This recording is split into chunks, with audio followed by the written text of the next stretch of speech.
नमस्कार मित्रों, मैं डॉक्टर राधाकृष्ण आपका स्वागत करता हूं। हमारे बहुत सारे पशुपालक, बहुत सारे गौपालक इस समस्या को लेकर परेशान होते हैं कि उनकी गाय ने, उनकी भैंस ने बच्चा तो दे दिया, लेकिन अभी तक वो जेर नहीं गिरा रही है।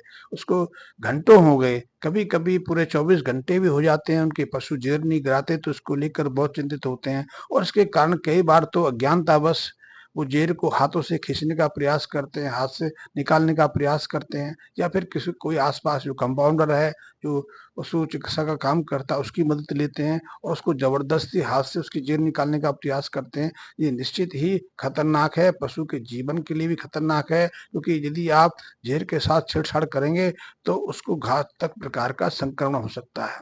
उसके दोबारा से गर्भधारण में परेशानी आ सकती है और उसके शरीर में ज़हर भी फैल सकता है। तो ऐसे में ये गलती ना करें और हाँ, ज़ेर को लेकर कतई चिंतित ना हों, कि प्रकृति ने ऐसे शारीरिक संरचना बनाई है कि जिसे शरीर ने जिस चीज़ को बाहर निकालना है, उसको अंततः निकालना ही है। जैसे कि हम गर्भाधान की प्रक्रिया को लेके हम अपने शरीर मानव की बात करें या पशु की बात करें, तो पहले जब गर्भाधान की प्रक्रिया होती है, तो पूरी प्रकृति, पूरा शारीरिक तंत्र उसको बाँधे रखना चाहता है, उसको गर्भाशय में स्थिर रखना चाहता है। हर तरह के प्रयास करता है कि वहाँ से वो गर्भ हिले ना, गर्भ का पूरी तरह से विकास हो, बच्चा पूरी तरह से विकसित हो, और जब उसे बाहर निकालना होता है, जब उसका पूरी तरह से विकास हो जाता है, तो होता है ऐसी प्रक्रिया शरीर के अंदर शुरू हो जाती हैं, जो उस शिशु को बाहर निकालने पर उतारू हो जाती हैं। ऐसे में इसी तरह से ज़ेर जैसी जो जो अनावश्यक पदार्थ हैं, जिनको गर्भ के प्रसव के बाद शरीर में रहना नहीं चाहिए, शरीर उसे स्वतः बाहर निकालने का प्रयास करता है। इन कई स्थितियों में, जैसे कि यदि पशु कुपोषित है, उसके अंदर पोषक तत्वों की कमी है, या फिर कुछ अन्य कारण हैं, उसके कारण ज़ेर नहीं गिरती है, तो चिंतित होने की ज़रूरत नहीं है। हाँ, उसमें समय लग सकता है और समय के अनुसार उसके ज़ेर बाहर आए, लेकिन ज़ेर का लगे रहने से कोई खतरा नहीं है। यदि आप उसको टच नहीं करते, आप उसको साथ छेड़छाड़ नहीं करते, तो उसमें कोई चिंतित होने की नहीं है आवश्यकता। हाँ, यदि ऐसे में यदि आप ज़ेर को लेकर चिंतित हो जाते हैं, तो आपको वही इंजेक्शन जो आप बार-बार रिपीट होने के समय या गर्भाधान की प्रक्रिया को की संभावना को बढ़ाने के लिए करते हैं, जैसे रिसेप्टर है गाइनरेज, तो उसका 2.5 ml का इंजेक्शन लगा सकते हैं। ये इंजेक्शन आप प्रसव क्रिया से पहले भी शुरू लगा सकते हैं। इससे प्रसव में भी आपको मदद मिलेगी और ज़ेर उसकी सहजता से वापस आ जाएगी। हाँ, 2-3 चीज़ें इस समय आपको सावधानी की आवश्यकता है, कि अ, जैसे ही प्रसव की शुरुआत होने लगे या आपको लगे कि अब प्रसव की संभावना है, तो आप अपने पशु को, अपनी गाय को नौसादर सेवन कराना दें। मैग्नीशियम मिक्सचर दे दें, यानी कि मिनरल ऐसा मिक्सचर दे दें जिसमें मैग्नीशियम पर्याप्त मात्रा में हो। मैग्नीशियम से प्रसव में और ज़ेर जैसी चीज़ों को बाहर निकालने में, शारीरिक सफाई में काफ़ी मदद मिलती है।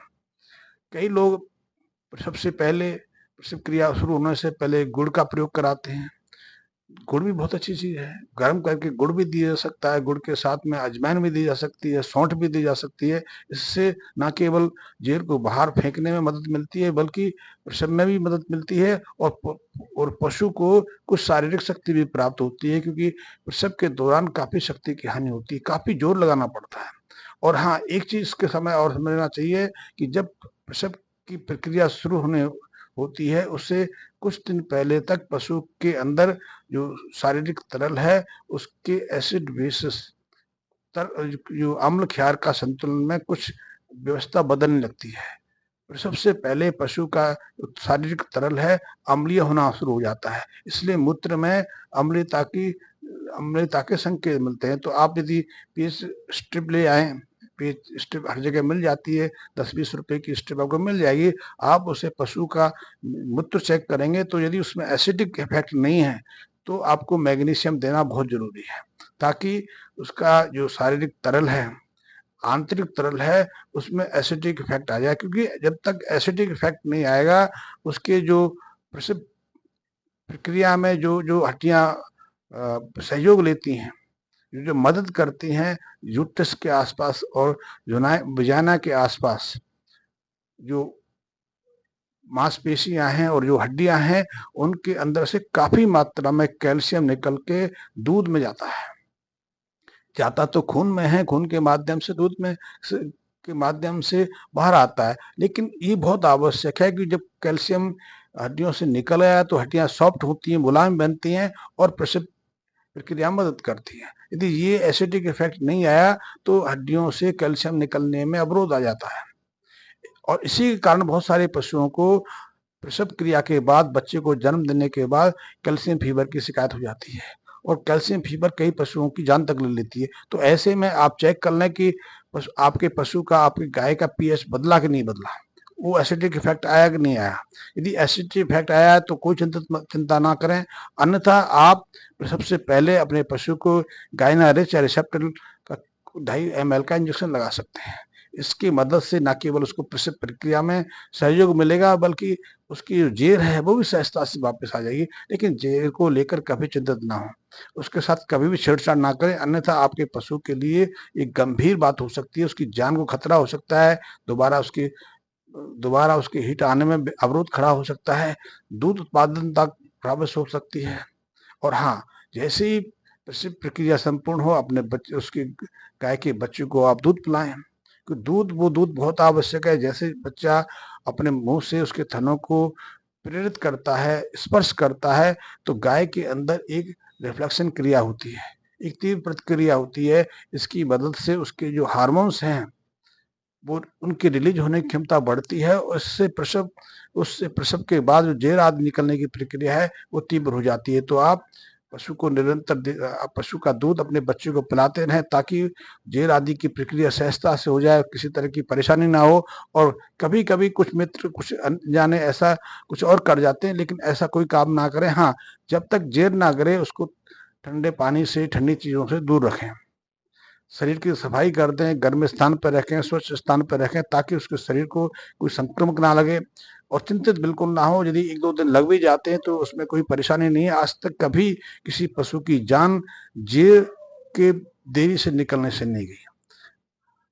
जैसे हमारे अंदर हमारे मानव शरीर में बच्चा पैदा होता है, जेर स्वतः कुछ समय के बाद निकलती है। कुछ स्त्रियों में जेर या जो प्लेसेंटा है बाहर आने में कुछ घंटे लग जाते हैं, कभी कभी 18, 12, 20 घंटे भी लग जाते हैं। लेकिन बहुत सारी स्त्रियों में प्लेसेंटा के बाहर आने में 2-3 घंटे का समय लगता है। कुछ स्त्रियां तो आधे घंटे में फ्री हो जाती हैं। ये शारीरिक संरचना है, शारीरिक बनावट का भी प्रभाव रहता है और शरीर की क्षमता पर भी प्रभाव होता है। तो गाय के जो जेर ना आए इसको लेकर तना रहे। हाँ, यदि आपको लगे कि इसमें ज्यादा विलंब हो रहा है तो सामान्य क्रियाएं जारी रखें, उसका दूध उसके बच्चे को पिलाना शुरू कर दें।